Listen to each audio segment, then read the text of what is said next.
Of the U.S. CEO of Doctors Without Borders, Avril Benoit. Avril, thank you for joining us this morning. You have teams throughout the region. What can you tell us about the humanitarian crisis right now? People are starving. People are desperate. The patients that we're seeing are malnourished. We have seen women deliver prematurely. The newborns are at risk because the mothers don't have enough nutrition themselves to breastfeed. Even premature babies at much higher numbers than you would normally see.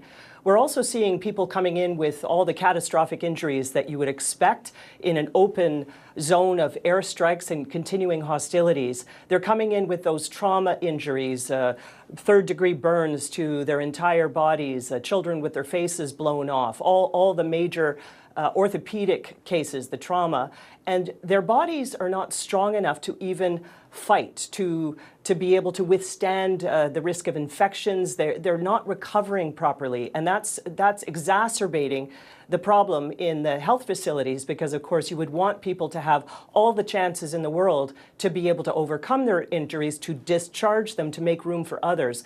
And so as a consequence, the hospital infrastructure, which Israel has largely destroyed, with the clinics and other outpatient facilities that we have, and with the rest of the humanitarian organizations that are trying to support the medical needs in Gaza, we are completely overwhelmed, and starvation is making things all that much more catastrophic. So what are the steps that need to be taken? Well, I would concur with all of the experts who would say we need to flood the zone with as much food as possible. The problem with the GHF is, of course, it's unsafe. It's an inefficient way to deliver aid. People have to cross very unsafe zones to reach those areas that are controlled by the IDF and military contractors from the U.S. And then there are insufficient quantities. You end up in our facilities that are near some of those GHF distribution sites in the south. We always have lots of injuries and deaths as a consequence of every single delivery.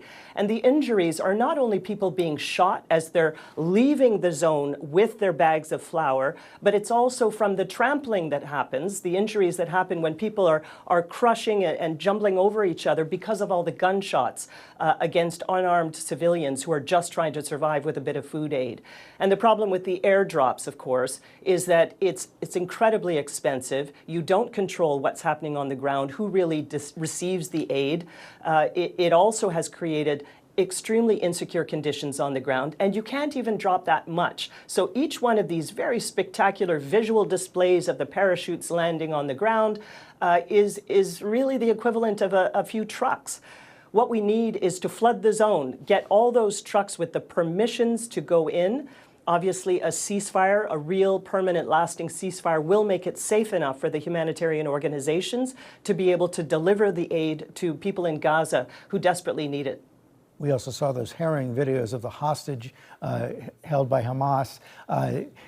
Airing videos like that is something of a war crime, isn't it? Airing the videos? Mm-hmm.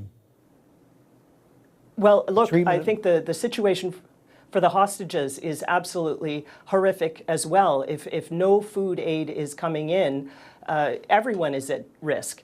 Even aid workers are at risk. So when you talk about, my own colleagues who are eating every second day and scrounging around for food, you can imagine that everyone is. So this is part of the problem, is that the aid coming in is controlled by Israel. And that is why in this genocide we look to Israel to have an approach that is humanitarian. And of course, for the U.S. to back what Israel is doing makes the U.S. complicit as well. It's just an obvious connecting of the dots. So we very much hope, for everyone's sake, all the civilians inside Gaza, including hostages, but of course all of the people, the families, the children, that there's an end to this with a real lasting ceasefire, because for sure this cannot last long. Even the UN was estimating today that 1 million women and girls are at risk of starvation right now. And of course, as the days go by, with an escalating, mounting numbers of malnutrition cases, it becomes that much more imperative for us to flood the zone with as much food and aid as possible. To do that, to get those trucks into the places where people need it, and so that they can reach it without risking their lives, We need for the fighting to stop. We need that ceasefire desperately right now. Avril Benoit, thank you.